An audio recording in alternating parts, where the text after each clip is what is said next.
ആദ്യമായിട്ടാണ് ഇങ്ങനെ ഒരു റിസൾട്ട് നമുക്ക് ഇത്രയും പെയിൻഫുൾ ആയിട്ടുള്ളൊരു റിസൾട്ട് നമുക്ക് കിട്ടുന്നത്. എല്ലാ കഥകൾ സോഷ്യൽ മീഡിയ വഴി അവർ പ്രചരിപ്പിച്ചു, ഇപ്പോഴും നിരന്തരമായിട്ട് അവർ പ്രചരിപ്പിച്ചു കൊണ്ടിരിക്കുന്നു. അവർക്ക്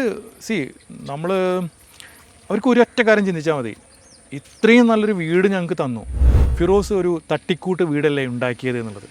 ആ ലേഡിക്ക് വളരെ മാന്യമായിട്ട് ആ ചോദ്യം ചോദിക്കുക, ഫിറോസ് ഉണ്ടാക്കിയ വീടിനെക്കുറിച്ച് നിങ്ങളുടെ അഭിപ്രായം എന്താണെന്ന് ചോദിക്കുക. അദ്ദേഹത്തെ ഞാൻ വെല്ലുവിളിക്കുക. ഞാൻ അദ്ദേഹത്തിനെ ഭീഷണിപ്പെടുത്തിയ ഏതെങ്കിലും ഒരു വോയിസ് അദ്ദേഹത്തിന് പുറത്തുവിടാൻ കഴിയും. അങ്ങനെ അദ്ദേഹം പുറത്തു വിട്ട് കഴിഞ്ഞാൽ ചുരുങ്ങിയത് ഒരു 10 വീട് ഞാൻ ഇവിടെ കേരളത്തിൽ ഫ്രീ ആയിട്ട് വെച്ചു. പക്ഷേ ഞങ്ങൾക്ക് അതിലൊന്നും താല്പര്യമില്ല. ഒരാളെ ബുദ്ധിമുട്ടിക്കാനല്ല ഞങ്ങൾ വീട് പണി തുടങ്ങിയത്. ഞങ്ങൾ സന്തോഷിപ്പിക്കാൻ വേണ്ടി തുടങ്ങിയ വീട് പണിയാണ്. അത് ഞങ്ങൾ അതിൻ്റെ മെയിൻ്റെനൻസ് ചെയ്ത് കൊടുത്ത് വീണ്ടും അവരെ ഞങ്ങൾ സന്തോഷിപ്പിക്കും. ഞാൻ അവരെ ഭീഷണിപ്പെടുത്തിയാൽ ഈ ബുൾഡോസർ വെച്ച് വീട് പൊളിക്കാൻ പോയി എന്നൊക്കെ പറയാമെന്ന് പറയുമ്പോൾ ഞങ്ങൾ പക്ഷേ ചെയ്യേണ്ടാത്ത കാര്യങ്ങൾ ഒരുപാട് ചെയ്ത് ഞങ്ങളവിടെ മതിൽ കെട്ടിക്കൊടുത്ത്. ആക്ച്വലി ആ മതിൽ അവിടെ നിൽക്കുമെന്ന് ഞങ്ങൾക്ക് 100% ഉറപ്പൊന്നുമില്ല. എന്നാലും ഒരിക്കൽ ഇടിഞ്ഞ് വീണത് കെട്ടിക്കൊണ്ടിരിക്കുന്ന സമയത്ത് അവിടെ കിച്ചുവിന് ആരും ഇല്ല അവിടെ. അതുകൊണ്ട് കിച്ചുവിൻ്റെ അമ്മയും അച്ഛനും ആരും ഇല്ലല്ലോ അവിടെ. അപ്പോൾ അതുകൊണ്ട് കിച്ചു സ്ട്രേഞ്ചറാണ്. കിച്ചുവിന് ഫ്രണ്ട്സൊക്കെ കൊല്ലത്തായിരിക്കാം. അതുകൊണ്ട് കിച്ചു ഇവിടെ സെറ്റിലാവുമെന്ന് എനിക്ക് തോന്നുന്നില്ല. നടന്ന കാര്യങ്ങളെക്കുറിച്ചിട്ടാണ് ഞാൻ പറഞ്ഞിട്ടുള്ളത്. പക്ഷെ അവർ പറയുന്ന ആരോപണങ്ങളൊക്കെ വളരെ മോശമായി തരും. ഞാൻ അവരെ ഭീഷണിപ്പെടുത്തിയാൽ ഈ ബുൾഡോസർ വെച്ച് വീട് പൊളിക്കാൻ പോയി എന്നൊക്കെ പറയാമെന്ന് പറയുമ്പോൾ എനിക്കറിയില്ല എന്തിനാണ്. ഇപ്പോൾ താങ്കൾ തന്നെ പറഞ്ഞു തരില്ല എന്ന് പറഞ്ഞിരുന്നു എന്നൊക്കെ. പക്ഷേ ഇതൊക്കെ അവർക്ക് പോസിറ്റീവായല്ലേ മാറുക. കാരണം ഇപ്പോൾ അവരൊരു കാര്യം പറഞ്ഞപ്പോൾ നിങ്ങൾ തരില്ല എന്ന് പറഞ്ഞിട്ടുണ്ടെങ്കിൽ അത് നിങ്ങൾക്ക് തന്നെയല്ലേ നെഗറ്റീവായി മാറുന്നത്. കിച്ചുവിനെ ഇറക്കി വിട്ട് എന്നൊന്നും പറഞ്ഞിട്ടില്ല കേട്ടോ. കിച്ചു താമസിക്കുകയും ചെയ്യും. എനിക്ക് തോന്നുന്നില്ല കിച്ചു അവിടെ താമസിക്കുക. എന്ന് വെച്ചാൽ കിച്ചുവിന് ആരും ഇല്ലല്ലോ ഇവിടെ. ഞാൻ മുമ്പ് പറഞ്ഞ പോലെ തന്നെ കിച്ചു ഒരു സ്ട്രേഞ്ചറാണ് ആ വീട്ടിൽ. അതുകൊണ്ട് കിച്ചുവിൻ്റെ അമ്മയും അച്ഛനും ആരും ഇല്ലല്ലോ അവിടെ. അപ്പോൾ അതുകൊണ്ട് കിച്ചു സ്ട്രേഞ്ചറാണ്. കിച്ചുവിന് ഫ്രണ്ട്സൊക്കെ കൊല്ലത്തായിരിക്കാം. അതുകൊണ്ട് കിച്ചു ഇവിടെ സെറ്റിലാവുമെന്ന് എനിക്ക് തോന്നുന്നില്ല. ദിവസങ്ങളായി ഇപ്പോൾ സോഷ്യൽ മീഡിയ താങ്കളെക്കുറിച്ച് കൂടിയാണ് ചർച്ച ചെയ്യുന്നത്. കൊല്ലം സുധിയുടെ മക്കൾക്ക് വേണ്ടി താങ്കൾ നിർമ്മിച്ച് നൽകിയ വീടിനെ ചൊല്ലിയാണ് ഇപ്പോൾ സോഷ്യൽ മീഡിയയിൽ ചർച്ച നടക്കുന്നത്. ഇപ്പോൾ രേണുസുധി അടക്കമുള്ള ആളുകൾ പറഞ്ഞ കാര്യങ്ങൾ നിങ്ങളുടെ ഒരു ക്രെഡിബിലിറ്റിയെ കൂടി ബാധിക്കുന്നില്ല. കാരണം നിങ്ങൾ പലർക്കും വീട് വെച്ച് കൊടുക്കുന്ന ആളുകൾ കൂടിയാണ്, ബിൽഡേഴ്സ് കൂടിയാണ്. അപ്പോൾ അങ്ങനെ വരുമ്പോൾ നിങ്ങളുടെ ഒരു ക്രെഡിബിലിറ്റിയെ കൂടി ബാധിക്കുന്നതല്ലേ ഇത്തരം കാര്യങ്ങൾ? തീർച്ചയായിട്ടും ഒരു തേർഡ് പേഴ്സൺ, ഞങ്ങളെക്കുറിച്ച് അറിയാത്ത ആൾക്കാർ എങ്ങനെയെങ്കിലും ഞങ്ങളെക്കുറിച്ച് അറിഞ്ഞ് ഒരു വീട് വയ്ക്കാൻ ഞങ്ങളെ സമീപിക്കുന്നുണ്ടെങ്കിൽ തീർച്ചയായിട്ടും അത് ഞങ്ങളെ ക്രെഡിബിലിറ്റിനെയും ഞങ്ങളെ ബിസിനസ്സിനെയും സാരമായി ബാധിക്കും എന്നുള്ള 100% എനിക്ക് ഉറച്ച വിശ്വാസമുണ്ട്. അതുപോലെ തന്നെയാണ് ഇപ്പോൾ രേണുസുധി പറയുന്ന ഒരു പ്രധാന കാര്യം എന്ന് പറയുന്നത് വീട് ചോരുന്നുണ്ട് എന്നുള്ളതാണ്. ചോരുന്നു എന്ന് മാത്രമല്ല, ഈ വാഷ് ബേസ് തകർന്നു വീണു, കുഞ്ഞ് നേരെ ഇല്ലാണ് രക്ഷപ്പെട്ടത് എന്നൊക്കെയാണ് പറയുന്നത്. വീട് ചോരുന്നുണ്ടെന്ന് പറഞ്ഞാൽ മുൻപ് പല ഇൻ്റർവ്യൂസിലും പറഞ്ഞ പോലെ തന്നെ ശീതലടിക്കുന്നുണ്ട്. വീടിൻ്റെ ശീതലടിക്കുന്നത് നമുക്കറിയാവുന്നൊരു കാര്യമായിരുന്നു. ഇതിനകത്ത് മെയിൻ പ്രോബ്ലം എന്ന് പറഞ്ഞതെന്ന് വെച്ചാൽ, നമ്മൾ വണ്ടി ഓടിക്കുന്ന ആൾക്കാരെന്ന് ഇരിക്കുക, പെട്ടെന്ന് ഒരാൾ സൈഡിലൂടെ വന്ന് നമ്മളെ കുത്തിക്കയറി നമ്മുടെ വണ്ടിയുടെ ഫ്രണ്ടിൽ കയറാൻ നോക്കിക്കഴിഞ്ഞാൽ നമ്മൾ സൈഡ് കൊടുക്കില്ല ചിലപ്പോൾ. അന്നേരം അദ്ദേഹം കൈ പുറത്തേക്ക് ഇട്ട് ഞാനൊന്ന് കയറട്ടെ എന്ന് ചോദിച്ചു കഴിഞ്ഞാൽ നമ്മൾ സൈഡ് കൊടുക്കും. അതാണ് ആക്ച്വലി സംഭവിക്കുന്നത് ആസ് എ കോമൺ പേഴ്സൺ. ഇതിനകത്ത് ഇവർക്ക് എന്തെങ്കിലും പ്രശ്നങ്ങൾ ഉണ്ടായിരുന്നുവെങ്കിൽ നമ്മളെ വിളിച്ച് നല്ല രീതിയിൽ അവർക്ക് സംസാരിക്കാമായിരുന്നു. ഇതുവരെ ഇവർ നമ്മളെ നല്ല രീതിയിൽ വിളിച്ച് സംസാരിച്ചിട്ടില്ല. ഈവൻ ഈ ശീതലടിക്കുന്ന അല്ലെങ്കിൽ ചാറ്റലടിക്കുന്ന ഈ പ്രശ്നം ഇവർ നമ്മുടെ മുന്നിൽ അവതരിപ്പിച്ചിട്ടുണ്ട്. അവർ നമ്മുടെ അടുത്ത് പറയുമ്പോൾ ഞങ്ങൾ അവരുടെ അടുത്ത് പറഞ്ഞു, ചേട്ടാ ഒരു 2500 റുപ്പീസിൻ്റെ എക്സ്പെൻസേ വരുന്നുള്ളൂ, ചേട്ടൻ അവിടെ നിന്ന് ആരെങ്കിലും വിളിച്ച് അത് വെക്കുമെന്ന് പറയുമ്പോൾ നെക്സ്റ്റ് മറുപടി എന്ന് പറഞ്ഞാൽ, നിങ്ങൾ വെച്ച് തന്നില്ലെങ്കിൽ ഞങ്ങളത് സോഷ്യൽ മീഡിയയിലൂടെ ഇടും, അത് നിങ്ങൾക്ക് മോശമായിട്ട് ബാധിക്കും. ഇങ്ങനെയൊക്കെ പറഞ്ഞു കഴിഞ്ഞാൽ നിങ്ങളാണെങ്കിൽ അത് ചെയ്തു കൊടുക്കുമോ? അത് കേട്ട് കഴിഞ്ഞാൽ നമ്മൾ ട്രിഗറായി പോകും. അപ്പോൾ നമ്മൾ പറയില്ല, ഞങ്ങൾ ചെയ്തു തരില്ല, നിങ്ങൾ സോഷ്യൽ മീഡിയയിൽ ഇട്ടോ എന്ന് പറയും. അത്രേ ഉള്ളൂ അതിനകത്ത്. ഇപ്പോൾ സത്യം പറഞ്ഞാൽ ഇപ്പോൾ പലരും എൻ്റെ ഫോളോവേഴ്സ് അല്ലെങ്കിൽ ഇത് കണ്ട പല ആൾക്കാരും എന്നെ വിളിച്ച് പറഞ്ഞു, എനിക്ക് അത് ചെയ്തു കൊടുത്തുകൂടെ, ആകെ 2500 രൂപ വരുന്നില്ലെങ്കിൽ എന്താ പ്രശ്നം? ഞാൻ പറഞ്ഞു ഓക്കെ ചെയ്തു കൊടുക്കാമെന്ന് പറഞ്ഞു. ഇന്ന് നമ്മൾ ആൾക്കാരെ വിട്ടിട്ടുണ്ട് അവിടെ, ഇപ്പോൾ ജോലിക്കാരുണ്ട് അവിടെ, അതിൻ്റെ മെഷർമെൻറ്റ് കംപ്ലീറ്റ് കാര്യങ്ങൾ എടുക്കുന്നുണ്ട്. കയറി വന്നു കഴിഞ്ഞാൽ 2500 രൂപ എനിക്ക് എക്സ്പെൻസ് വരുന്നുള്ളൂ അതിനകത്ത്. നമ്മളത് ചെയ്തു കൊടുക്കുന്നുണ്ട് ശീതലടിച്ച്. പിന്നെ വാഷ് ബേസിൻ്റെ കാര്യം, ഈ വാഷ് ബേസിൻ മിക്ക ആൾക്കാരുടെ വീട്ടിലും വാഷ് ബേസ് ഉണ്ടാവും. നിങ്ങൾ അതിൻ്റെ മേലെ കയറി നിന്നാൽ പോലും ചില വാഷ് ബേസിൻ്റെ ഒരു വാഷ് ബേസിൻ പൊട്ടി താഴെ വീഴില്ല. വളരെ ലെങ്തി ആയിട്ടുള്ള സ്ക്രൂ ആണ് നമ്മളിതിൻ്റെ കൂടെ ചെയ്യുന്നത്. അത് വാഷ് ബേസിൻ്റെ ഫിറ്റിങ്സിൻ്റെ കൂടെ വരുന്ന സ്ക്രൂ ആണ്. ഇത് ഒരു പക്ഷേ ആദ്യമേ കയറി ചാടിയിട്ടുണ്ടായിരിക്കും, കൊച്ചു പിള്ളേരല്ല എന്തെങ്കിലുമൊക്കെ ചെയ്തിട്ടുണ്ടായിരിക്കും, അങ്ങനെയാണ് അത് താഴെ വീണിട്ടുണ്ടായിരിക്കുക. ഇതൊന്നും ഞാനിപ്പോഴും അറിയുന്ന കേട്ടോ. അതൊക്കെ ഫാൻ തകർന്നു വീണു എന്നൊക്കെ പറയുന്നു. ഫാൻ തകർന്നു വീണു, അദ്ദേഹത്തിൻ്റെ നെഞ്ചത്ത് ഫാൻ തകർന്നു വീണെന്ന് പറയുന്നത്. അദ്ദേഹം ഒരു ഹാർട്ട് പേഷ്യൻ്റാണ്. ഇത്രയും വെയിറ്റുള്ള ഒരു ഫാൻ അദ്ദേഹത്തിൻ്റെ നെഞ്ചത്ത് വീണ് കഴിഞ്ഞാൽ തീർച്ചയായിട്ടും അദ്ദേഹം ഹോസ്പിറ്റലൈസർ ആവണം. മീൻസ് എന്താ വെച്ചാൽ ഈ വീടിൻ്റെ വർക്ക് നടക്കുന്ന സമയത്ത് നമ്മൾ ഈ സ്ട്രക്ചർ പടുത്തുയർത്തിയ സമയത്ത് ഇത് ക്യൂറിങ് ഉണ്ട്. ഈ ക്യൂരിങ്ങിൻ്റെ സമയത്ത് നമ്മൾ പുള്ളിയോട് പറഞ്ഞു, ചേട്ടാ ഇതൊന്ന് നനയ്ക്കാൻ കഴിയുമോ, ഞങ്ങൾ അല്ലെങ്കിൽ സ്ഥിരമായിട്ടൊരു ആളവിടെ നിർത്തേണ്ടി വരും ഈ ക്യൂരിങ് പീരീഡ്, ഞങ്ങൾക്ക് അതൊരു അഡീഷണൽ എക്സ്പെൻസ് ആണ്, അദ്ദേഹത്തിൻ്റെ താമസം, ഭക്ഷണം, ഒരു ദിവസത്തെ കൂലിയൊക്കെ ചേട്ടന് നനയ്ക്കാൻ. പുള്ളിക്കാരൻ പറഞ്ഞു വെച്ചാൽ എനിക്ക് പൈപ്പൊന്നും എടുത്തിട്ട് ഇങ്ങനെ വെയിറ്റുള്ളതൊന്നും എടുത്തിട്ട് നനയ്ക്കാൻ കഴിയില്ല, ഞാൻ ഹാർട്ട് പേഷ്യൻ്റാണ്, എനിക്ക് എന്തോ സർജറി കഴിഞ്ഞാണെന്ന്. നമ്മൾ ഓക്കെ എന്നും പറഞ്ഞു. അദ്ദേഹത്തിൻ്റെ നെഞ്ചത്തേക്ക് ഫാൻ വീണെന്ന് പറഞ്ഞു കഴിഞ്ഞാൽ എനിക്കറിയില്ല, ഞാൻ കണ്ടിട്ടില്ല, എന്നോടത്ത് പറഞ്ഞിട്ടില്ല, അതുകൊണ്ട് എനിക്ക് സംഭവിച്ചോന്നും പറയാൻ പറ്റില്ല, സംഭവിച്ചിട്ടില്ല എന്നും പറയാൻ പറ്റില്ല. ഞാൻ കാണാത്ത കാര്യത്തിനെക്കുറിച്ച് എനിക്ക് പറയാൻ കഴിയില്ല. അതുപോലെ തന്നെ പറയുന്നത് ഇപ്പോൾ ഈ മെയിൻ്റെനൻസിൻ്റെ കാര്യങ്ങളാണെങ്കിലും നിങ്ങൾ പറഞ്ഞപ്പോൾ നിങ്ങൾ ഭീഷണിപ്പെടുത്തി എന്നാണ് പറയുന്നത്. ബുൾഡോസറൊക്കെ വെച്ച് ആ വീട് തകർത്ത് കളയുന്നത് നിങ്ങൾ ഭീഷണിപ്പെടുത്തിയെന്നാണ് ഇപ്പോൾ പറയുന്നത്. ബുൾഡോസർ വെച്ച് തകർത്ത് കളയുന്നല്ല, ഇവർ ഇങ്ങനെ കുറേ ഇങ്ങനെ ഇടയ്ക്കിടയ്ക്ക് വിളിച്ചിട്ട് അത് പോയി ഫാന് ക്ലോക്ക് വീണ് അതിങ്ങനെ ഭയങ്കരമായിട്ട് ഞാൻ പറഞ്ഞു ചേട്ടാ നിങ്ങൾക്ക് ഈ വീട് ഇഷ്ടമായില്ല, അല്ലെങ്കിൽ ഈ വീട്ടിനകത്തോട്ട് നിങ്ങൾക്ക് താമസിക്കാൻ താല്പര്യമില്ല, അതല്ല നിങ്ങളെ മകൾക്ക് ഇപ്പോൾ കുറച്ച് പ്രശസ്തിയൊക്കെ ആയി, ആ സമയത്ത് നിങ്ങൾക്ക് വേറെ ആരെങ്കിലും നല്ല വീട് ഓഫർ ചെയ്യുന്നുണ്ടെങ്കിൽ ചേട്ടൻ വിവരം പറഞ്ഞു, ഞങ്ങൾ ആ വീട് പൊളിച്ച് അതിനകത്ത് നിന്ന് കിട്ടാവുന്ന മാക്സിമം സാധനങ്ങൾ എടുത്ത് വേറെ ആർക്കെങ്കിലും ഉപകാരപ്പെടുന്ന രീതിയിൽ ഞങ്ങൾ ആ വീട് പൊളിച്ച് മാറ്റി തരാമെന്ന് പറഞ്ഞിട്ടുണ്ട്. അത് പറഞ്ഞ കാര്യം തന്നെയാണത്. ഈ വീടിൻ്റെ ഓഫർ എന്ന് പറയുന്നുണ്ടല്ലോ, അപ്പോൾ അവർ പറഞ്ഞൊരു കാര്യം എന്ന് പറഞ്ഞാൽ നേരത്തെ ചാനൽ അവർക്ക് വീട് വെച്ച് കൊടുക്കാമെന്ന് പറഞ്ഞതാണ്, പക്ഷേ നിങ്ങൾ ഇടപെട്ട് ചാനലിനോട് പറഞ്ഞിട്ടാണ് അവർക്ക് വീട് വെച്ച് കൊടുത്തതെന്നാണ് പറയുന്നത്. ഒരിക്കലുമല്ല. ഈ സുധി മരിച്ച് ഈവൻ എൻ്റെ ഫേസ്ബുക്കിൽ ഇപ്പോഴും ആ പോസ്റ്റ് കിടക്കുന്നുണ്ട്, പേജിൽ കിടക്കുന്നുണ്ട്. അതേപോലെ തന്നെ 24 വീട് അനൗൺസ് ചെയ്ത ടൈമെല്ലാം അതിനകത്ത് കിടക്കുന്നുണ്ട്. ഫസ്റ്റ് ഞങ്ങളായിരുന്നു ഇതിനകത്ത് താല്പര്യം പ്രകടിപ്പിച്ചത്. അത് കഴിഞ്ഞ് നെക്സ്റ്റ് ഡേ ആണ് 24 ഇതിനകത്ത് വീടുമായിട്ട് വരുന്നത്. ഈ സമയത്ത് ടിനി ടോമും ഞങ്ങളെ വിളിച്ച് സംസാരിച്ചു, ഇങ്ങോട്ട് വിളിച്ച് സംസാരിച്ചു. ടിനി ചേട്ടൻ പറഞ്ഞു, ഫിറോസ് ഭായ് നിങ്ങൾ വീട് കൊടുക്കാമെന്ന് പറഞ്ഞിട്ടുണ്ട് കൊല്ലം സ്വതിക്ക്. ഞാൻ പറഞ്ഞു ഞങ്ങൾ കൊടുക്കാൻ തയ്യാറാണ്, ഇപ്പോൾ 24 പറഞ്ഞിട്ടുണ്ടല്ലോ എന്ന് പറഞ്ഞു. അല്ല 24 അത് വേറെ 24 കണക്റ്റിൻ്റെ ഇതിൽ വേറെ ആർക്കെങ്കിലും കൊടുത്തോളും, നിങ്ങളൊരു കാര്യം ചെയ്യും, നിങ്ങളൊരു എമൗണ്ട് ആൾമോസ്റ്റ് ഒരു 20 lakhs ആണ് അവർ ഞങ്ങളുടെ അടുത്ത് പറഞ്ഞത്. 20 lakhs എമൗണ്ട് നിങ്ങൾ തരികയാണെങ്കിൽ ഞങ്ങൾ വീട് വെച്ച് കൊടുത്തോളാം എന്ന് പറയുന്നത്. അപ്പോൾ ഞാൻ ടിനിച്ചേട്ടാ അങ്ങനെയല്ല ഞങ്ങൾ ചെയ്യുന്നത്, ഞങ്ങളൊരു വീട് വെച്ച് കൊടുക്കുക എന്ന് പറഞ്ഞാൽ ഇപ്പോൾ മെറ്റീരിയൽസ്, ഇപ്പോൾ എനിക്ക് നമ്മുടേതായ ഫർണിച്ചർ ഷോപ്പ്, അതേപോലെ പല ഷോപ്പുകളുണ്ട്.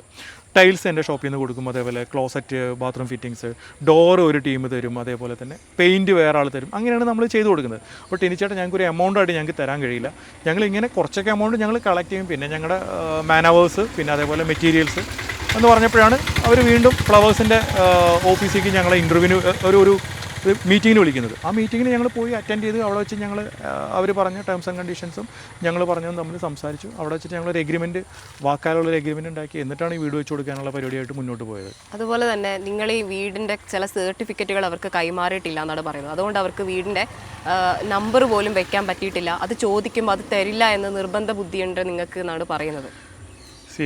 ഒരു പക്ഷേ തരില്ല എന്ന് പറഞ്ഞിട്ടായിരിക്കും, അതും ഈ ഭീഷണിയുടെ സ്വരത്തിൽ ചോദിച്ചു കഴിഞ്ഞാൽ തരില്ല എന്ന് ചിലപ്പോൾ പറഞ്ഞിട്ടുണ്ടായിരിക്കും, ഞാൻ ഓർക്കുന്നില്ല. എനിവേ ഞങ്ങളതങ്ങനെ ഞങ്ങളുടെ ഭാഗത്തുനിന്നായിട്ട് ഞങ്ങൾ പിടിച്ചു വെച്ചിട്ടില്ല. കാരണം വെച്ചാൽ ഈ വീടിൻ്റെ അപ്രൂവൽ കിട്ടാൻ വേണ്ടിയിട്ട് അന്ന് 6 മാസത്തോളം ഞങ്ങൾക്ക് അപ്രൂവൽ കിട്ടിയില്ല. അതിന് വീട് വർക്ക് ഞങ്ങൾ സ്റ്റോപ്പ് ചെയ്ത്, കുറച്ച് ലീഗൽ ഇഷ്യൂസ് എന്തൊക്കെ ഉണ്ടായിരുന്നു, പ്ലോട്ടിൻ്റെ എന്തൊക്കെയെന്ന് പറയുന്നത്. അപ്പോൾ അപ്രൂവൽ ഞങ്ങൾക്ക് കിട്ടിയില്ല. ലാസ്റ്റ് പത്തനംതിട്ടയിലുള്ള താജ് എന്ന് പറയുന്ന അംഗം ഇടപെട്ടിട്ടാണ്, അദ്ദേഹം ഹെഡ് ക്ലർക്കാണ്, പുള്ളിയാണ് ഞങ്ങൾക്കിത് ശരിയാക്കി തന്നത് അപ്രൂവൽ. അത് കഴിഞ്ഞ് ഈ ഫൈനൽ സർട്ടിഫിക്കറ്റിന് വേണ്ടിയിട്ട് നമ്മൾ വില്ലേജിലൊരു 1 ടൈം ടാക്സ് അടക്കണം. ഇത് ഇവരെടുത്ത് ടാക്സ് അടക്കാൻ പറഞ്ഞപ്പോൾ ഇവർ പറഞ്ഞ് 1500-1000 രൂപയായിട്ടാണ് വരുന്നത്, ഞങ്ങളിൽ പൈസ ഇല്ല എന്ന് പറഞ്ഞു. ഞാൻ സ്വാഭാവികമായിട്ടും ഞാൻ ട്രിഗറായി. ഇത്രയും വലിയ വീട് വെച്ച് കൊടുത്തിട്ട് 1000 രൂപ അവരെ വീടിൻ്റെ അപ്രൂവലിന് അടയ്ക്കാൻ അവരെ കയ്യിലില്ല എന്ന് പറഞ്ഞാൽ, അപ്പം ഞാൻ പറഞ്ഞ് ഞങ്ങൾ പൈസ തരില്ല. രേണുസുതിക്ക് ഇത്രയും എമൗണ്ട് അടയ്ക്കാൻ അറിയില്ല, എനിക്കറിയില്ല. എല്ലാം കിട്ടുന്നതെല്ലാം കിട്ടട്ടെ എന്നുള്ളൊരു തോന്നലായിട്ടാണ് എനിക്ക് ഫീൽ ചെയ്തത്. അപ്പം നമ്മളവിടെ ശരിക്കും വിഡ്ഢികളാവുകയാണ്. മനസ്സിലുണ്ടോ, നമ്മൾ വിഡ്ഢികളാണ്. ഒരു വീട് നനയ്ക്കാൻ പറഞ്ഞപ്പോൾ, സ്ട്രക്ചർ നനയ്ക്കാൻ പറഞ്ഞപ്പോൾ അദ്ദേഹത്തിന് പറ്റില്ല, അദ്ദേഹം ഹെൽത്തി അല്ല. പിന്നെ ഏറ്റവും വേറെ കാര്യം ഞാൻ പറയാം, ഞങ്ങൾ വീടുണ്ടാക്കി കൊടുക്കുന്ന ആൾക്കാരാണ്, ബിൽഡേഴ്സാണ്. നമ്മുടെ ആ വീടിന് പോലും മെയിൻ കോൺട്രാക്റ്റിൻ്റെ അന്ന് മിക്ക ക്ലയൻറ്റും ഞങ്ങൾ വിളിച്ച് പറയും ഭക്ഷണം ഞങ്ങൾ ഇന്ന് കൊടുക്കാമെന്ന് പറയും. ചില ആൾക്കാർ ഭക്ഷണം അവർക്ക് അയച്ചു കൊടുക്കും, പൈസ അയച്ചു കൊടുക്കും. വിദേശത്തുള്ളവരാണെങ്കിൽ അവരോട് പറഞ്ഞിട്ട് നിങ്ങൾ ഭക്ഷണം വാങ്ങിച്ച് കഴിച്ചോ. ഈ വീടിൻ്റെ കോൺട്രാക്റ്റിൻ്റെ അന്ന് നമ്മുടെ മാലെന്നുള്ള അലക്സ് എന്ന് പറയുന്ന ഒരു വ്യക്തിയുണ്ട്, പുള്ളി ഇദ്ദേഹത്തെ വിളിച്ച് പറഞ്ഞു, നിങ്ങളെ വീടിൻ്റെ കോൺട്രാക്റ്റാണ്, എന്താ വെച്ചാൽ ഞങ്ങൾക്കൊരു വാട്സപ്പ് ഗ്രൂപ്പ് ഉണ്ട്, അതിൽ അപ്ഡേറ്റ്സ് വരും, പുള്ളി ഉണ്ട് അതിനകത്ത്, നിങ്ങളെ വീടിൻ്റെ കോൺട്രാക്റ്റാണ്, കോൺക്രീറ്റ് ആണ്, അതിന് നിങ്ങൾ അവർക്ക് ഭക്ഷണം വാങ്ങിച്ചു കൊടുക്കുന്നത്. പുള്ളിക്കാരൻ പറഞ്ഞു വെച്ചാൽ എൻ്റെ പൈസ ഒന്നുമില്ല ഭക്ഷണം വാങ്ങിച്ചു കൊടുക്കാനാണ്. അങ്ങനെ കിട്ടുന്നതെല്ലാം വന്നോട്ടെ എന്നുള്ള രീതിയിൽ പറയുന്ന ഒരാൾ ഈ 1000 രൂപ അവരിൽ അടയ്ക്കാനില്ല എന്ന് പറഞ്ഞപ്പോൾ ഞാൻ പറഞ്ഞു 1000 രൂപ അടച്ചാലേ സംഗതി നടക്കുള്ളൂ എന്ന് പറഞ്ഞു. എന്ത് പുള്ളി പോയിട്ട് പിന്നെ കുറേ പറഞ്ഞാൽ പൈസ അടയ്ക്കേണ്ട ആവശ്യമില്ല എന്ന് പറഞ്ഞു വില്ലേജിൽ നിന്ന്. അത് കഴിഞ്ഞ് ഞങ്ങൾ ഈ സാധനങ്ങളെല്ലാം ഞങ്ങൾ പഞ്ചായത്തിൽ സബ്മിറ്റ് ചെയ്തപ്പോൾ അവർ റിജക്റ്റ് ചെയ്തു. വില്ലേജിൽ നിന്ന് 1 ടൈം ടാക്സ് അടയ്ക്കേണ്ട എന്നുള്ള സാക്ഷ്യപത്രം വേണമെന്ന് പറഞ്ഞു. അപ്പോൾ ഈ സാക്ഷ്യപത്രം പുള്ളിയോട് വാങ്ങിക്കാൻ പറഞ്ഞു. അപ്പോഴും മാസങ്ങളിങ്ങനെ നടന്നു പോവാണ്. സാക്ഷ്യപത്രം പുള്ളി റെഡിയാക്കി കൊണ്ടുപോയപ്പോൾ ഞങ്ങൾ ഈ അപ്രൂവൽ എടുത്ത വ്യക്തി എന്താ വെച്ചാൽ വിദേശത്തേക്ക് പോയി. അപ്പോൾ അയാളെ കൺസൈൻ ലെറ്റർ വേണം നമുക്ക്. ഈ കൺസൈൻ ലെറ്റർ പഞ്ചായത്തിൽ ഇമെയിൽ അയച്ച് പഞ്ചായത്ത് അത് അക്സെപ്റ്റ് ചെയ്തിട്ടൊക്കെയാണ് നമുക്ക് അതിൻ്റെ കാര്യങ്ങൾ കിട്ടുകയുള്ളൂ. അത് പഞ്ചായത്ത് അക്സെപ്റ്റ് ചെയ്ത സമയത്തായിരുന്നു കെ-സ്മാർട്ട് എന്ന് പറഞ്ഞിട്ടൊരു ആപ്ലിക്കേഷൻ വരുന്നത്. ഈ കെ-സ്മാർട്ട് വന്ന് ആൾമോസ്റ്റ് ഒരു 3 months കഴിഞ്ഞിട്ടാണ് ഇത് വർക്ക് ചെയ്യാൻ തുടങ്ങുന്നത്. ഇതിൻ്റെ ട്രെയിനിങ്ങും കാര്യങ്ങളൊക്കെ കഴിഞ്ഞിട്ട് ഇപ്പോൾ കഴിഞ്ഞ എനിക്ക് തോന്നുന്നു 2 ആഴ്ച മുന്നേ അവിടെ പോയി അവരോട് ചോദിച്ചാൽ അറിയാം. കഴിഞ്ഞ ആഴ്ച 2 ആഴ്ച മുന്നേ അവിടെ പോയി ഇതിൻ്റെ കംപ്ലീറ്റ് അളവുകൾ എടുത്ത് എല്ലാ ഡോക്യുമെൻറ്റ്സും അണ്ടർ പ്രോസസ്സിംഗ് ആണ്. മാക്സിമം പോയി കഴിഞ്ഞാൽ നെക്സ്റ്റ് വീക്ക് നമ്മൾ ഇത് സബ്മിറ്റ് ചെയ്യും എന്നുള്ളത് ഉറപ്പാണ്. അത് ഈ താജാണ് ഇപ്പോൾ അത് ഹാൻഡിൽ ചെയ്യുന്നത്. പുള്ളിയാണ് ഹെഡ് ക്ലർക്ക്. പുള്ളി എൻ്റെ അടുത്ത് പറഞ്ഞാൽ നിങ്ങൾ വരച്ചിട്ട് എൻ്റെ കയ്യിൽ തന്നാൽ മതി, ബാക്കിയെല്ലാം ചെയ്ത്. ഇത് നമ്മൾ ബിഹൈൻഡ് ദ സ്ക്രീൻ നമ്മൾ സംസാരിക്കുന്ന കാര്യമാണ്. ഇപ്പോൾ അവരെന്താണോ പെട്ടെന്ന് ഇങ്ങനെ പറയുന്നതെന്ന് എനിക്കറിയില്ല. ഒരു തരത്തിലും വീട് നിർമ്മിക്കുന്ന സമയത്താണെങ്കിൽ പോലും രേണുസുതിയോ അവരുടെ ഫാമിലിയോ നിങ്ങൾക്ക് വേണ്ടി ഒരു കോർപ്പറേഷൻ നൽകിയിട്ടില്ല എന്നാണോ? ഒരു സഹകരണം ഒന്നും ഉണ്ടായിട്ടില്ല. ഒരു കോർപ്പറേഷനും നൽകിയിട്ടില്ല. വെള്ളം നൽകിയത് നമ്മളെ കുറേ കാലം ഫാദറിൻ്റെ കിണറ്റിൽ നിന്നാണ് നമ്മൾ വെള്ളം എടുത്തിട്ടുണ്ടായിരുന്നത്. പിന്നെ അവിടുത്തെ കിണർ പറ്റിയപ്പോൾ ഫ്ലവേഴ്സാണ് നമുക്ക് കിണർ കുഴിച്ച് തന്നത്, മോട്ടറും അവരാണ് വെച്ച് തന്നത്. ശരിക്കും പറഞ്ഞാൽ ഒരു വീട് കിട്ടുക എന്നൊക്കെ പറയുന്നത് ഓരോരുത്തരെ സംബന്ധിച്ച് വലിയൊരു കാര്യം തന്നെയാണ്. തീർച്ചയായിട്ടും അവർക്കത് വലിയൊരു ഭാഗ്യമാണ് അവർക്ക് കിട്ടിയുള്ളത്. ഇപ്പോൾ ഒരുപാട് മെസ്സേജുകൾ, ഒരുപാട് കമൻറ്റ്സ് വരുന്നുണ്ട്. ചേട്ടാ ഇതിൻ്റെ പകുതിയുള്ളൊരു വീട് ഞങ്ങൾക്ക് ഉണ്ടാക്കി തരികയാണെങ്കിൽ ഞങ്ങൾ പൊന്നുപോലെ ഞങ്ങൾ നോക്കിയിരുന്നു, ഞങ്ങൾക്ക് ചെറ്റക്കുടിലാണ് താമസിക്കുന്നത് കൊണ്ട് എത്ര ആൾക്കാരാണ്. എത്ര കോസ്റ്റ് ആയി നിങ്ങൾക്ക് ആ വീട് വെച്ച് കൊടുത്തപ്പോൾ? കറക്റ്റ് ഒരു കോസ്റ്റ് നമുക്ക് പറയാൻ കഴിയില്ല. കാരണം അറൗണ്ട് എത്രയായി കാണും? 20-25 എന്തായാലും ആയിട്ടുണ്ടായിരിക്കും, അപ്രോക്സിമേറ്റ് ആയിട്ടുണ്ടായിരിക്കും. ഇപ്പം അവർ പറയുന്ന ആ വീട് പൂട്ടിയിട്ട് ഞങ്ങൾ വേറെ ആർക്കാന്ന് വെച്ചാൽ താക്കോല് കൊടുത്തോളാം. എനിക്ക് തോന്നുന്നത് വെച്ചാൽ എനിക്ക് എൻ്റെ ഒരു ഇതിൽ വരുന്നത് വെച്ചാൽ രേണു ഇപ്പോൾ ഒത്തിരി ബിസി ആയിട്ട് വരുന്ന ഒരു കലാകാരിയാണ്. രേണുവിന് കൊച്ചിയിലേക്ക് മൂവ് ചെയ്യണം എന്നൊരു തോട്ട് വന്നു തുടങ്ങിയിട്ടുണ്ടെന്ന് ആരോ ഇന്നലെ പറഞ്ഞു എൻ്റെ അടുത്ത്.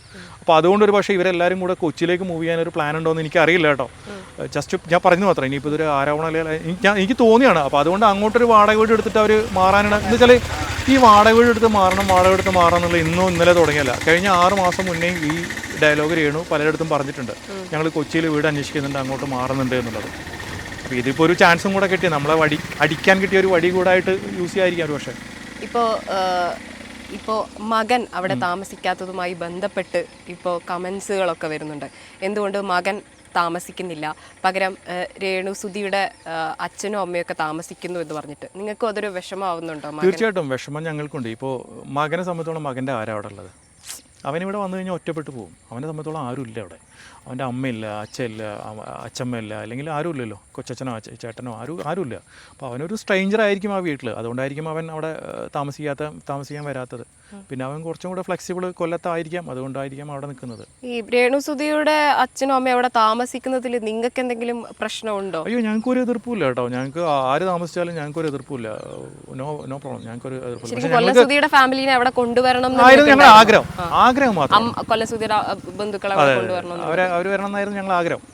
പക്ഷേ ഇവർ വന്നു, ഓക്കെ, നോ പ്രോബ്ലം. അവർക്ക് കുഴപ്പമില്ല, പിന്നെ നമുക്ക് എന്താ കുഴപ്പം? ഇപ്പോൾ മകൻ റീസെൻ്റ് ആയിട്ടൊരു ഹോം ടൂർ ചെയ്തിരുന്നു. ആ വീഡിയോ കണ്ടപ്പോൾ ശരിക്കും നിങ്ങൾക്ക് എന്തായാലും? ഞങ്ങൾക്ക് ഭയങ്കരമായിട്ട് വിഷമമായി. എന്ന് വെച്ചാൽ നമ്മൾ ഒത്തിരി ഇഷ്ടപ്പെട്ട്, ഒത്തിരി കഷ്ടപ്പെട്ട്, ഒത്തിരി ആഗ്രഹിച്ച് ഒരു വീടുണ്ടാക്കി കൊടുത്തിട്ട് അത് നല്ല രീതിയിൽ കൊണ്ടുപോകുന്നില്ല എന്ന് പറയുമ്പോൾ ആർക്കായാലും വിഷമമുണ്ടാവും. അത് ആ ഒരു ഓരോരുത്തരും ഓരോ ഫീൽഡ് ഉണ്ടായിരിക്കും. ഓരോ ഫീൽഡിൽ വർക്ക് ചെയ്യുന്നവർക്ക് അതിൻ്റെ പെയിൻ അറിയുള്ളൂ. അത് നമുക്ക് നല്ല വിഷമമുണ്ട്. അത് അങ്ങനെ അലങ്കോലമാക്കി ഇട്ടതിനകത്തും അത് മോശമാക്കി ഇട്ടതിനകത്തും. അതിൽ അവാർഡുകളൊക്കെ ഇങ്ങനെ ചാക്കിൽ കെട്ടി വെച്ചതൊക്കെ നോ കമൻസ്. അത് അവരുടെ പേഴ്സണലായിട്ടുള്ള കാര്യങ്ങൾ, അതിനകത്തൊന്നും പറയല്ല. ശരിക്കും നിങ്ങൾ ഇങ്ങനെ വീട് വെച്ച് കൊടുക്കുമ്പോൾ നിങ്ങൾ പറയാറുണ്ടോ ഇങ്ങനെയാണ് ഞങ്ങൾ ഇതിൻ്റെ മെയിൻ്റെനൻസ് വർക്കൊക്കെ ചെയ്തോളാം എന്നൊക്കെ നിങ്ങൾ പറയാറുണ്ടോ? തീർച്ചയായിട്ടും. നമ്മൾ ചെയ്യുന്ന വീടിന് നമ്മൾ ലൈഫ് ലോങ് സ്ട്രക്ചർ വാറണ്ടിയും പിന്നെ ആൾമോസ്റ്റ് ഒരു 3 years നമ്മൾ സർവീസ് വാറണ്ടിയും കൊടുക്കുന്നുണ്ട്. അപ്പോൾ എങ്ങനെയാണ് നമുക്ക് അവരിപ്പോൾ കംപ്ലൈൻറ്റ്സ് പറയുമ്പോൾ എങ്ങനെയാണ് നിങ്ങൾക്ക് അതിനെതിരെ പറയാൻ പറ്റുക? അപ്പോൾ ഇപ്പോൾ അവർ ക്ലോക്ക് അങ്ങനെയൊക്കെ പറയും. കംപ്ലൈൻറ്റ് പറയുന്നതിന് ഞാൻ ഇപ്പോഴും പറയുന്നില്ല. ദ വേ ഓഫ് പ്രസൻസ്, അവർ പ്രസൻറ്റ് ചെയ്യുന്ന ഒരു രീതിയുണ്ട്. അതാണ് നമുക്ക് പ്രശ്നം. എക്സാമ്പിൾ എങ്ങനെയാണ് അത്? അവർ ഇപ്പോൾ ഉദാഹരണത്തിന് പറയണേ, ഇപ്പോൾ ഒരു ബൾബ് ഫീസായി എന്നിട്ട് വിളിക്കുകയാണെന്ന് വിചാരിക്കുക. അവർ നമ്മുടെ അടുത്ത് പറയുന്നത് എന്താ വെച്ചാൽ ബൾബ് ഫീസായിട്ട്. അപ്പോൾ നമ്മളിപ്പോൾ ഒരു ബൾബ് ഫീസായതിനിപ്പോൾ ഞാൻ അവിടെ നിന്ന് പണിക്കാരെ പറഞ്ഞയക്കുക എന്ന് പറഞ്ഞാൽ ഒന്ന് ആലോചിച്ച് വയ്ക്കുക. വണ്ടി അത്രയും ഓടി. അപ്പോൾ നമ്മുടെ അടുത്ത് പറയും, ചേട്ടാ അവിടെ നിന്ന് ആരെങ്കിലും വിളിച്ചിട്ട് ആ ബൾബ് നോക്കിക്കോളാം. അതെന്താ നിങ്ങൾക്ക് എന്താ ശരിയാക്കി തന്നാൽ? നിങ്ങളുണ്ടാക്കിയ വീടല്ലേ? എന്താ ചേട്ടാ, അല്ല നിങ്ങൾ ഉണ്ടാക്കി തന്നില്ലെങ്കിൽ ഞങ്ങളിത് സോഷ്യൽ മീഡിയയിൽ പറയും എന്ന് പറയുമ്പോൾ നമ്മൾ ട്രിഗർ ആവും ആസ് യൂഷ്വൽ.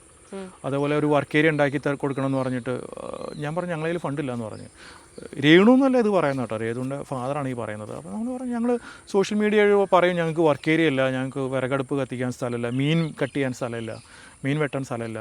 സോഷ്യൽ മീഡിയയിൽ പറയും അപ്പോൾ ആരെങ്കിലുമൊക്കെ ഞങ്ങളെ സഹായിക്കും, അത് നിങ്ങൾക്ക് ബുദ്ധിമുട്ടായിരിക്കും, നിങ്ങൾക്ക് വിഷമമായിരിക്കും എന്ന് പറയാം. കുഴപ്പമില്ല പറഞ്ഞോളാൻ പറയാം, അത്ര തന്നെ. ഈ രേണുസുധിയുടെ മകനെ നിങ്ങൾ ഇത് പറഞ്ഞ് കോൺടാക്ട് ചെയ്തിട്ടുണ്ടായിരുന്നോ? കിച്ചുവിനെ കോൺടാക്ട് ചെയ്തിട്ടുണ്ട്. കിച്ചുവിനെ ഞാൻ ഇന്നലെയും വിളിച്ചിട്ടുണ്ടായിരുന്നു. പുള്ളി ഹൈദരാബാദിൽ പോകാമെന്ന് പറഞ്ഞു, എന്തോ ക്ഷേത്ര ദർശനത്തിന് വേണ്ടി പോകാമെന്ന് പറഞ്ഞു. അപ്പോൾ ഞാൻ കിച്ചുവിൻ്റെ അടുത്ത് പറഞ്ഞു, കിച്ചുവേടാ നിനക്ക് വീടിനെ പറ്റി വല്ല പരാതിയോ കംപ്ലയിൻറ്റോ ഉണ്ടെങ്കിൽ ഇക്കാനെ വിളിക്കണം, എന്തെങ്കിലും ഉണ്ടെങ്കിൽ നീ പറയണം, ഞാൻ അവിടെ ആളെ വിട്ടിട്ട് എല്ലാം ശരിയാക്കി തരാം. അവിടുത്തെ ടാപ്പ് ഫിറ്റിങ്സിനും ഈ പറയുന്ന വാഷ് ബേസിനും ഒരുവിധം 99% സാധനങ്ങൾക്കും വാറണ്ടി ഉള്ളതാണ്. നമുക്ക് ബില്ലും എല്ലാം നമ്മുടെ കയ്യിലുണ്ട്, എന്ത് വേണമെങ്കിലും നമ്മൾ റീപ്ലേസ്മെൻറ്റ് വാറണ്ടി കിട്ടും, എന്ത് മെയിൻ്റെനൻസ് നീ വിളിച്ച് പറഞ്ഞിട്ടാന്ന് പറഞ്ഞു. അപ്പോൾ ഇക്ക ഞാൻ ഹൈദരാബാദ് പോയി വന്നിട്ട് വീടൊന്ന് വിസിറ്റ് ചെയ്തിട്ട് ഞാൻ ഇക്കാനെ വിളിക്കാമെന്ന് പറഞ്ഞു. കിച്ചു ഇപ്പോൾ റീസെൻ്റ് ആയിട്ട് ആ വീട് കണ്ടിട്ടുള്ള ആളാണ്, അവിടെ പോയിട്ടുള്ള ആളാണ്. അപ്പോൾ കിച്ചു എന്തെങ്കിലും പറഞ്ഞോ, എന്തെങ്കിലും അവിടെ മാറ്റം വരുത്തേണ്ടതുണ്ട്? മാറ്റം വരുന്നുണ്ട്. കിച്ചുവിൻ്റെ അടുത്ത് ഞാൻ പേഴ്സണലായിട്ട് ചോദിക്കുകയാണെങ്കിൽ അവിടുത്തെ വൃത്തിയുടെ കാര്യങ്ങളൊക്കെ ഞാൻ ചോദിച്ചിരുന്നു, ടോയ്ലറ്റിൻ്റെ വൃത്തി, അതേപോലെ വാഷ് ബേസിൻ്റെ വൃത്തി, അതിനൊക്കെ കിച്ചു നെഗറ്റീവായിട്ടാണ് എനിക്ക് റിപ്ലൈ തന്നത്. കിച്ചു മീൻസ് സാറ്റിസ്ഫൈഡ് അല്ല, ഈ പറയുന്ന ഞാനും സാറ്റിസ്ഫൈഡ് അല്ല. എന്താ വെച്ചാൽ അവിടെ ബാത്റൂമൊന്നും വൃത്തിയായിട്ടല്ല സൂക്ഷിക്കുന്നത്, കഴുകി വൃത്തിയാക്കുന്നില്ല, അല്ലെങ്കിൽ വാഷ് ബേസിന് കഴുകി വൃത്തിയാക്കുന്നില്ല എന്നൊക്കെ പറഞ്ഞിട്ട്. അത് വേറെ ഒരു അവരെ ഹോം ടൂർ എടുക്കാൻ പോയ ഒരു ലേഡി എൻ്റെ അടുത്ത് പറഞ്ഞു തന്നെ, അവരെ വീട്ടിൽ പോയപ്പോൾ ടോയ്ലറ്റിൽ പോയപ്പോൾ ഛർദ്ദിക്കാൻ വന്ന് തിരിച്ച് ഇങ്ങോട്ട് പോകുന്നു പറഞ്ഞിട്ട്. ഇങ്ങനെ നിരന്തരം നിങ്ങൾക്കെതിരെ ഇപ്പോൾ നിങ്ങളുടെ ഭാഗത്തു നിന്നുള്ള മിസ്റ്റേക്കുകൾ എന്ന് പറഞ്ഞിട്ടാണ് അവർ നിരന്തരം ഇപ്പോൾ പറഞ്ഞുകൊണ്ടിരിക്കുന്നത്, സോഷ്യൽ മീഡിയയും ചർച്ചയാക്കിക്കൊണ്ടിരിക്കുകയാണ്. അപ്പോൾ അതിനിടയിലാണ് താങ്കൾ തന്നെ പറഞ്ഞത് ഇനിയിപ്പോൾ ഞങ്ങളിനി മറ്റാർക്കും വീട് വെച്ച് നൽകുന്നില്ല എന്ന തരത്തിലേക്ക് തീരുമാനത്തിലേക്ക് പറഞ്ഞു. അല്ല, ഇതെന്താ പറയട്ടെ, നമ്മളിപ്പോൾ ഫ്രീ ആയിട്ട് കിട്ടിയ അല്ലെങ്കിൽ പശുവിൻ്റെ പല്ലെണ്ണണ്ട അങ്ങനെ എന്തൊക്കെ പറയുന്നുണ്ട്. അവർക്ക് എന്തെങ്കിലും പ്രോബ്ലംസ് ഉണ്ടെങ്കിൽ നമ്മളോട് പറഞ്ഞാൽ നമ്മൾ നല്ല രീതിയിൽ രമ്യമായിട്ട് പറഞ്ഞാൽ നമ്മൾ പരിഗണിച്ച് കൊടുക്കും. നമുക്കത് വിഷയമുള്ളതല്ല. നമുക്കിപ്പോൾ എന്താ പ്രശ്നം, നമ്മൾ ഒത്തിരി പ്രൊജക്റ്റ് ചെയ്യുന്നതാണ്, നമ്മുടെ പ്രശ്നങ്ങൾ ഇങ്ങനെയുള്ള ആൾക്കാർക്ക് ചെയ്തു കൊടുത്താൽ നമുക്ക് നന്മ പ്രതീക്ഷയിലാണ് നമ്മൾ ചെയ്യുന്നത്. അവരുടെ അടുത്ത് ഒരു രൂപ പോലും വാങ്ങിച്ചിട്ടില്ല നമ്മൾ ചെയ്യുന്നത്. പക്ഷേ അവരുടെ ഒരു വേ ഓഫ് ഇത് ബിഹേവിയർ ഇങ്ങനെ ആയതുകൊണ്ടാണ് നമ്മൾ ഇതിനകത്ത് പിന്തിരിയേണ്ടി വന്നത്. അപ്പോൾ നാളെ നമുക്ക് വേറെ ആൾക്ക് കൊടുത്തു, അവരും ഇതേപോലെ ഞങ്ങളെ കുറിച്ചിട്ട് സോഷ്യൽ മീഡിയയിൽ പറഞ്ഞു കഴിഞ്ഞാൽ അത് വീണ്ടും ഞങ്ങളെ ബാധിക്കില്ലേ? അതിനേക്കാളും നല്ല നമ്മൾ ഈ പരിപാടിക്കില്ല എന്ന് പറഞ്ഞാൽ ഒരു പ്രശ്നമില്ലല്ലോ, ആരും ഞങ്ങളെക്കുറിച്ച് നെഗറ്റീവ് പറയില്ലല്ലോ. അപ്പോൾ അതുകൊണ്ട് നമ്മൾ ഈ പരിപാടി അവസാനിപ്പിച്ച്. കാരണം നിങ്ങൾ കൂട്ടായ്മ വഴി പലർക്കും വീട് വെച്ച് കൊടുത്തിട്ടുള്ളതാണ്, എല്ലാ വർഷവും ഇത് അഞ്ചാമത്തെ വീടാണ്. മുമ്പ് ഇതുപോലെ ഏതെങ്കിലും ഒരു ആളുകളിൽ നിന്ന് നിങ്ങൾക്ക് ഇങ്ങനത്തെ ഒരു പ്രശ്നം നേരിടേ വന്നിട്ടുണ്ട്? പ്രശ്നം എന്ന് പറഞ്ഞാൽ നമ്മൾ ഒരിക്കൽ ഒരു മറ്റേ 3 ഇതുള്ള സ്കൂട്ടറില്ലേ, വണ്ടി മീൻ പെട്രോൾ അടിച്ച് പോകുന്ന മുച്ചക്ര വാഹനം സ്കൂട്ടർ, അത് വാങ്ങിച്ചു കൊടുത്തിട്ടുണ്ടായിരുന്നു ഒരാൾക്ക്. പുള്ളിക്കാരൻ പിന്നെ ഇങ്ങനെ ഇടയ്ക്കിടയ്ക്ക് ഇങ്ങനെ അത് വേണം ഇത് വേണം അങ്ങനെ കുറേ ആൾക്കാരുണ്ട് കേട്ടോ. നമ്മളൊരാൾക്ക് സഹായം ചെയ്ത് കൊടുത്തു കഴിഞ്ഞാൽ പിന്നെ അത് വേണം ഇത് വേണം എന്നാണ്, അത് മൈൻഡ് ചെയ്യില്ല. കുറേ മൈൻഡ് ചെയ്യുന്ന, പക്ഷെ അവരിങ്ങനെ സോഷ്യൽ മീഡിയയിൽ വന്നിട്ടൊന്നും പറയാറില്ല, ഞങ്ങൾ അത് ചോദിച്ചു ഇത് തന്നില്ല, ഇത് ചോദിച്ചു അത് തന്നില്ല എന്നൊന്നും പറയാറില്ല. പക്ഷേ ഇത് ആദ്യമായിട്ടാണ്. അല്ലെങ്കിൽ അവർക്ക് ഇപ്പോൾ മുച്ചക്ര വാങ്ങിച്ചു കൊടുത്ത ആൾക്കാരൊക്കെ ഉണ്ട്, അവരൊക്കെ അവരുടെ മെയിൻ്റെനൻസ് അവർ വർഷാപ്പിൽ കൊണ്ടുപോയി ശരിയാക്കുന്നു. നോർമൽ കേസല്ല അത്. നമുക്കൊരു സാധനം ഒരാൾ തന്നു കഴിഞ്ഞാൽ നമ്മൾ അവരെ ബുദ്ധിമുട്ടിക്കും, പിന്നെ ഓരോ കാര്യങ്ങൾക്ക് വേണ്ടിയിട്ട്. നോർമൽ അങ്ങനെ ആരും ബുദ്ധിമുട്ടിക്കുന്നില്ല എന്നാണ് എൻ്റെ വിശ്വാസം. അതുപോലെ തന്നെ രേണു പറഞ്ഞിട്ടുള്ളൊരു കാര്യം എന്ന് പറഞ്ഞത്, വീട് വെക്കുന്ന സമയം വരെ മാത്രമേ ഫിറോസ്കയുമായിട്ട് ഞാൻ സംസാരിച്ചിട്ടുള്ളൂ, അതിനുശേഷം സംസാരിച്ചിട്ടില്ല എന്നാണ് പറയുന്നത്. കറക്റ്റാണ്. അതായത് വീട് ഹൗസ് വാമിങ്ങിൻ്റെ തലേ ദിവസം വരെ രേണു ഞാനും സംസാരിക്കാറുണ്ട്, ചാറ്റ് ചെയ്യാറുണ്ട്, മെസ്സേജുകൾ അയക്കാറുണ്ട്. പക്ഷേ അതിനുശേഷം എൻ്റെ നമ്പർ മാറിയിട്ടില്ല. 2020 മുതൽ എൻ്റെ 2 നമ്പറും സെയിം ആണ്. രേണുവിൻ്റെ നമ്പർ ഇടയ്ക്കിടയ്ക്ക് മാറിക്കൊണ്ടിരിക്കുന്നുണ്ട്. പക്ഷേ നിങ്ങൾക്ക് അറിയായിരിക്കും, ഇടയ്ക്കിടയ്ക്ക് മാറിക്കൊണ്ടിരിക്കുന്നുണ്ട്. ഈ ഒരു വീട് വെക്കുന്ന ഈ ഒരു 1-2 വർഷ കാലയളവിൽ 8 പ്രാവശ്യം രേണുവിൻ്റെ നമ്പർ മാറിയിട്ടുണ്ട്. അപ്പോൾ പുതിയ നമ്പർ എൻ്റെ കയ്യിലില്ല, ഞാൻ ആരോടും ചോദിച്ചിട്ടുമില്ല. രേണുവിൻ്റെ നമ്പർ എൻ്റെ നമ്പർ രേണുവിൻ്റെ കയ്യിലുണ്ടായിരിക്കും. അവർക്ക് വേണമെങ്കിൽ എനിക്ക് മെസ്സേജ് അയക്കാം, പക്ഷേ ഇതുവരെ മെസ്സേജ് ഒന്നും അയച്ചിട്ടില്ല, ഒരു കോൺടാക്റ്റ് ഉണ്ടായിട്ടില്ല. ഇപ്പോൾ ഈ ഭീഷണിപ്പെടുത്തി എന്നൊക്കെ പറയുന്നതിന് ശേഷം അതുപോലെ ആ സമയത്ത് എപ്പോഴെങ്കിലും ഇപ്പോൾ ഈ വരുന്നതല്ലാതെ ആദ്യം ഈ പറഞ്ഞല്ലോ വീട് ചോരുന്നുണ്ടെന്നൊക്കെ പറഞ്ഞപ്പോൾ ആ സമയത്ത് നിങ്ങൾ രേണുവിനെ കോൺടാക്ട് ചെയ്യാൻ ശ്രമിച്ചിട്ടുണ്ടായിരുന്നോ? ഇല്ല, രേണുവിനെ കോൺടാക്ട് ചെയ്യാൻ ശ്രമിച്ചിട്ടില്ല. നമ്മൾ പിന്നെ എന്താ വെച്ചാൽ ഇദ്ദേഹം വല്ലാതെ ഭീഷണി തുടങ്ങിയപ്പോഴേ നമ്മൾ ഇദ്ദേഹത്തിനായിട്ടുള്ള കമ്മ്യൂണിക്കേഷൻ നമ്മൾ സ്റ്റോപ്പ് ചെയ്ത്. പിന്നെ കൂടുതലും മറ്റേ ഈ താജ് അതേപോലെ അലക്സ് എന്ന് പറഞ്ഞിട്ട് മാലുകളുണ്ട്, അവർ ത്രൂ ആണ് എപ്പോഴും നമ്മളെ കമ്മ്യൂണിക്കേറ്റ് ചെയ്യുക. നിങ്ങൾ കഴിയുമെങ്കിൽ ഈ താജുമായിട്ടൊരു ഇൻ്റർവ്യൂ നടത്തണം.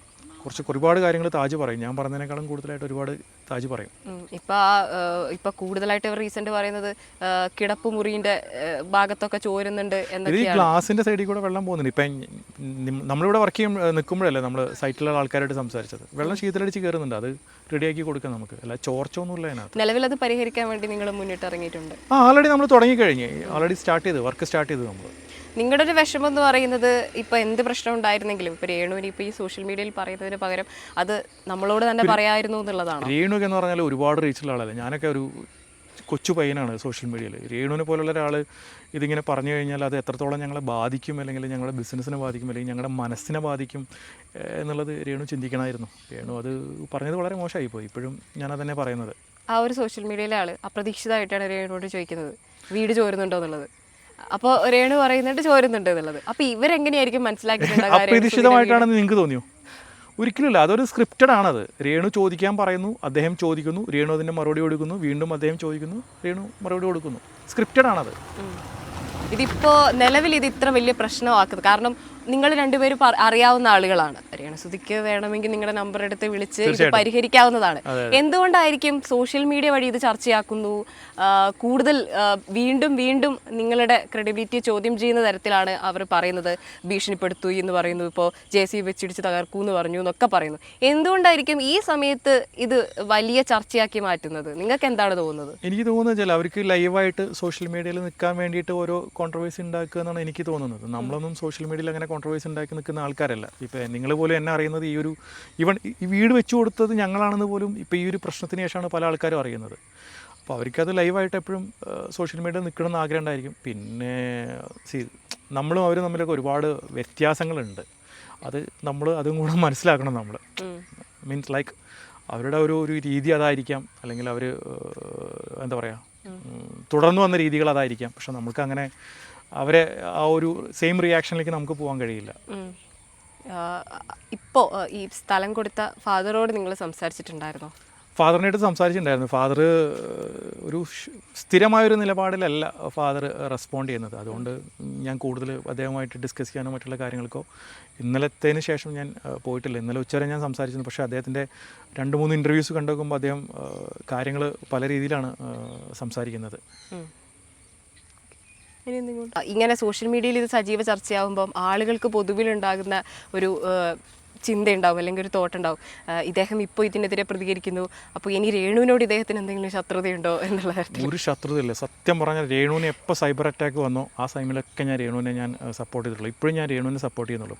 ഇനിയിപ്പോൾ ഞാൻ പറയാം, ഈ ഒരു ഇൻ്റർവ്യൂവിൻ്റെ കീഴിൽ കുറേ ആൾക്കാർ ചിലപ്പോൾ രേണുവിനെ തെറി വിളിച്ചിട്ട് കമൻറ്റ് ചെയ്യും. ദയവ് ആരും അത് ചെയ്യരുത്. രേണു എന്ന് പറഞ്ഞാൽ വിധവയായ ഒരു സ്ത്രീയാണ്. അവരുടെ ലൈഫ് എൻജോയ് ചെയ്യട്ടെ, അവരെങ്ങനെയും ജീവിക്കട്ടെ. നമ്മൾ ആരെയും ഉപദ്രവിക്കാൻ അവരാരും വരുന്നില്ല. അവരുടെ സ്പേസിൽ അവർ ലൈഫ് എൻജോയ് ചെയ്യട്ടെ. ഇപ്പം നിങ്ങൾ ഈ മെയിൻ്റെനൻസ് ചെയ്ത് കൊടുക്കുന്നുണ്ടെന്ന് പറഞ്ഞല്ലോ. ഇപ്പം അവർ ചോദിക്കുമ്പോൾ നിങ്ങൾക്ക് ചെയ്യായിരുന്നു. ഇപ്പം അത് ചെയ്യുന്നത് നിലവിൽ ഇത് ചർച്ചയായി അവരുടെ ഒരു പേടി കൊണ്ടാണോ? പേടി കൊണ്ടൊന്നുമല്ല കേട്ടോ. അങ്ങനെയുള്ള പേടി ഉണ്ട് വെച്ചെങ്കിൽ നമ്മളത് ചെയ്യേണ്ട ആവശ്യമില്ല. അങ്ങനെ പേടിക്കുന്ന ഒരു വ്യക്തിയല്ല ഞാൻ. പേഴ്സണലി എനിക്ക് അങ്ങനെ നമ്മൾ തെറ്റ് ചെയ്താൽ മാത്രം പേടിക്കണമെന്ന് വിശ്വസിക്കുന്ന ഒരു വ്യക്തിയാണ് ഞാൻ. ഇതെന്ന് വെച്ചാൽ നമ്മുടെ ഇതിനകത്ത് വന്നിട്ട് ഒരുപാട് പേര് പേഴ്സണലായിട്ട് വിളിച്ച് പറയുന്നത്, മെസ്സേജ് അയക്കുന്നത്, അത് എങ്ങനെയും ചെയ്തു കൊടുക്കുന്നു പറയുന്നത്. ഇവൻ ഞങ്ങൾ പോലും ഒന്നിച്ചിരുന്ന് സംസാരിച്ച് എങ്ങനെയത് ചെയ്ത് ഒഴിവാക്കുക എന്നുള്ള രീതി. അതായത് അത്രേ ഉള്ളൂ. ഇത് രേണു എവിടെ പോയാലും മീഡിയകളുണ്ടാവും. ഇപ്പോൾ ഒരു അഭിനയിക്കാൻ പോകുമ്പോഴാണെങ്കിലും അതൊക്കെ ലൈവായി മീഡിയയിലൂടെ ആളുകൾ കാണുന്ന ആളാണ്. അപ്പം ഈ മീഡിയകളെ ഉപയോഗിച്ച് നിങ്ങളെ ഭീഷണിപ്പെടുത്തോ പേടിപ്പിക്കുക അങ്ങനെ? അതിന് ഏറ്റവും വലിയ ഉദാഹരണം ഞാൻ പറയട്ടെ. ഞാൻ ബിഷപ്പിൻ്റെ ഇൻ്റർവ്യൂ കണ്ടിരുന്നു. അതിനകത്ത് ഒരു ലേഡി ചോദിക്കുന്ന ഒരു ചോദ്യമുണ്ട് ബിഷപ്പിൻ്റെ അടുത്ത്. ഫിറോസ് ഒരു തട്ടിക്കൂട്ട് വീടല്ലേ ഉണ്ടാക്കിയത് എന്നുള്ളത്. ആ ലേഡിക്ക് വളരെ മാന്യമായിട്ട് ആ ചോദ്യം ചോദിക്കുക. ഫിറോസ് ഉണ്ടാക്കിയ വീടിനെക്കുറിച്ച് നിങ്ങളുടെ അഭിപ്രായം എന്താണെന്ന് ചോദിക്കുക. അല്ലാതെ ഇവർക്ക് എങ്ങനെയാണ് അത് ചോദിക്കാനുള്ള ആധികാരികതയാണ്? അവർ കൺസ്ട്രക്ഷൻ മേഖലയിൽ വർക്ക് ചെയ്യുന്ന ആളാണോ? അവർ ആ വീട് കൺസ്ട്രക്ഷൻ ചെയ്യുന്ന ടൈമിൽ അവിടെ വന്നിട്ടുണ്ടായിരുന്നു. ആ വീടുണ്ടാക്കിയ സിമെൻറ്റ് കട്ട പോലും ഞങ്ങൾ ലോഡ് ബിയറിംഗ് കപ്പാസിറ്റി ചെക്ക് ചെയ്തിട്ടാണ് ഞങ്ങളത് വാങ്ങിച്ചിട്ടുള്ളത് അവിടെ നിന്ന്. പക്ഷേ രേണു സംസാരിക്കുന്നത് കേൾക്കുമ്പോഴാണെങ്കിലും ഒക്കെ ഇപ്പോൾ റീസെൻ്റ് ഫാദർ പ്രതികരിക്കുന്നത് കേൾക്കുമ്പോഴാണ് ആളുകൾ പെട്ടെന്ന് വിചാരിക്കുക, ഇതിവർ അവർക്ക് വേണ്ടി ദാനം ചെയ്യുന്നത് കൊണ്ട് ഇവർ തട്ടിക്കൂട്ടി ഉണ്ടാക്കി പബ്ലിസിറ്റിക്ക് വേണ്ടി എന്ന് വിചാരിക്കുന്നവരുണ്ടാവില്ലേ? തീർച്ചയായിട്ടും അങ്ങനെ തെറ്റ് പറയാൻ കഴിയില്ല. പക്ഷേ അത്തരം ആൾക്കാർക്ക് വേണമെങ്കിൽ അതിൻ്റെ ക്വാളിറ്റി ചെക്ക് ചെയ്യാം. അതിൻ്റെ ഫോട്ടോസ് കണ്ടിന്യൂസ് ആയിട്ട് വന്നിരുന്ന ഓരോ പീരീഡിൽ വന്നിരുന്ന ഫോട്ടോസ് ഞങ്ങളുടെ കയ്യിലുണ്ട്, അതൊക്കെ ചെക്ക് ചെയ്യാം. അതിൻ്റെ മെറ്റീരിയൽ വാങ്ങിച്ച ബില്ലുകൾ ഞങ്ങളുടെ കയ്യിലുണ്ട്, ഇതൊക്കെ ചെക്ക് ചെയ്യാം. അതുപോലെ ഇപ്പോൾ രേണുവിൻ്റെ റീസെൻ്റ്ലി പറയുന്നത് രേണുവിൻ്റെ അച്ഛൻ ഇതൊക്കെ പ്രതികരിക്കും, നിങ്ങൾ ഭീഷണിപ്പെടുത്തിയതിൻ്റെ ഓഡിയോ റെക്കോർഡ്സ് ഉണ്ട്, അതൊക്കെ വെച്ച് പ്രതികരിക്കും എന്നാണ് പറയുന്നത്. ഈ രേണുവിൻ്റെ അച്ഛൻ്റെ കയ്യിൽ ഞാൻ ഭീഷണിപ്പെടുത്തിയ ഒരു ഓഡിയോ റെക്കോർഡോ അല്ലെങ്കിൽ ഒരു റെക്കോർഡും ഉണ്ടാവില്ല. 100% ഞാൻ വെല്ലുവിളിക്കുക തന്നെയാണ് അദ്ദേഹത്തെ ഞാൻ വെല്ലുവിളിക്കുക. ഞാൻ അദ്ദേഹത്തിനെ ഭീഷണിപ്പെടുത്തിയ ഏതെങ്കിലും ഒരു വോയിസ് അദ്ദേഹത്തിന് പുറത്തുവിടാൻ കഴിയും. അങ്ങനെ അദ്ദേഹം പുറത്തു വിട്ട് കഴിഞ്ഞാൽ ചുരുങ്ങിയതൊരു 10 വീട് ഞാൻ ഇവിടെ കേരളത്തിൽ ഫ്രീ ആയിട്ട് വെച്ചു കൊടുക്കും. ഞാൻ അദ്ദേഹത്തിന് ഒരിക്കലും ഞാൻ ഭീഷണിപ്പെടുത്തിയിട്ടില്ല.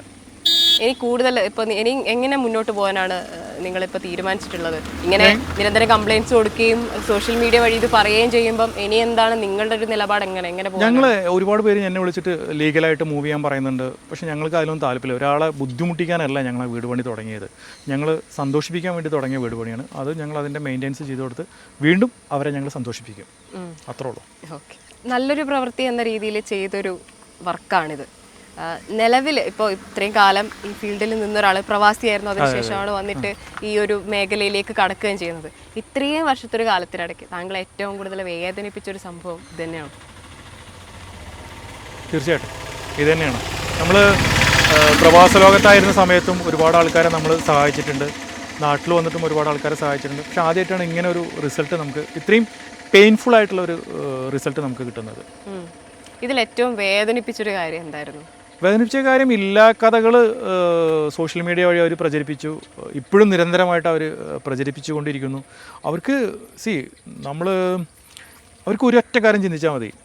ഇത്രയും നല്ലൊരു വീട് ഞങ്ങൾക്ക് തന്നു, ഒരു ചെറിയ ഒരു സ്പേസെങ്കിലും അവർക്ക് കൊടുത്തൂടെ? നമ്മുടെ ആരോപണങ്ങളിലോ അല്ലെങ്കിൽ ഇതേപോലെ അവർക്കെതിരെ ഞങ്ങൾ ഇൻ്റർവ്യൂ കൊടുക്കുമ്പോഴോ അല്ലെങ്കിൽ ആരോപണങ്ങൾ ഉന്നയിക്കുമ്പോഴോ ഇത്രയും നല്ലൊരു വീട് തന്നവരെ നമ്മളിങ്ങനെ സമൂഹത്തിൽ അപമാനിക്കാൻ പാടുണ്ടോ എന്ന് അവർക്ക് ചിന്തിച്ചോളൂ. ഞാൻ എൻ്റെ ലൈവിലോ അല്ലെങ്കിൽ ഇതുവരെ ഞാൻ തന്ന ഏതെങ്കിലും ഒരു ഇൻ്റർവ്യൂവിൽ പോലും ഞാൻ രേണുവിനെ കുറിച്ചിട്ട് ഒരു മോശമായിട്ട് ഞാൻ പറഞ്ഞിട്ടില്ല. ഞാൻ നടന്ന കാര്യങ്ങളെക്കുറിച്ചിട്ടാണ് ഞാൻ പറഞ്ഞിട്ടുള്ളത്.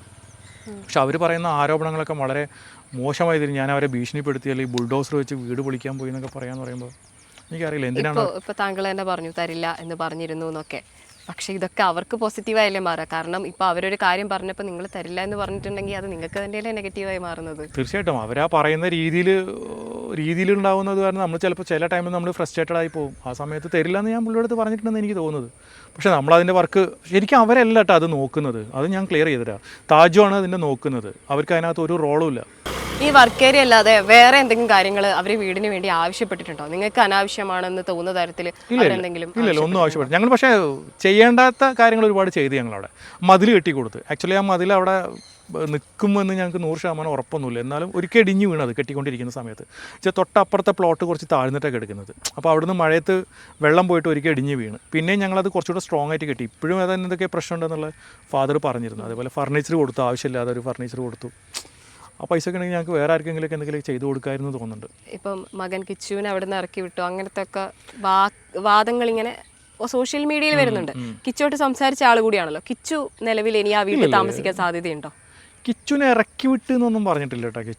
കിച്ചു താമസിക്കുകയും ചെയ്യും. എനിക്ക് തോന്നുന്നില്ല കിച്ചു അവിടെ താമസിക്കുക. എന്ന് വെച്ചാൽ കിച്ചുവിന് ആരും ഇല്ലല്ലോ ഇവിടെ. ഞാൻ മുമ്പ് പറഞ്ഞ പോലെ തന്നെ കിച്ചു ഒരു സ്ട്രേഞ്ചറാണ് ആ വീട്ടിൽ. ഒരു മാനസിക അടുപ്പില്ലാന്ന് താങ്കൾക്ക്? അതെ, എനിക്ക് തോന്നിയിട്ടുണ്ട് അവിടെ. കിച്ചുവിന് ആരും ഇല്ല അവിടെ. അതുകൊണ്ട് കിച്ചുവിൻ്റെ അമ്മയും അച്ഛനും ആരും ഇല്ലല്ലോ അവിടെ. അപ്പോൾ അതുകൊണ്ട് കിച്ചു സ്ട്രേഞ്ചറാണ്. കിച്ചുവിന് ഫ്രണ്ട്സൊക്കെ കൊല്ലത്തായിരിക്കാം. അതുകൊണ്ട് കിച്ചു ഇവിടെ സെറ്റിലാവുമെന്ന് എനിക്ക് തോന്നുന്നില്ല.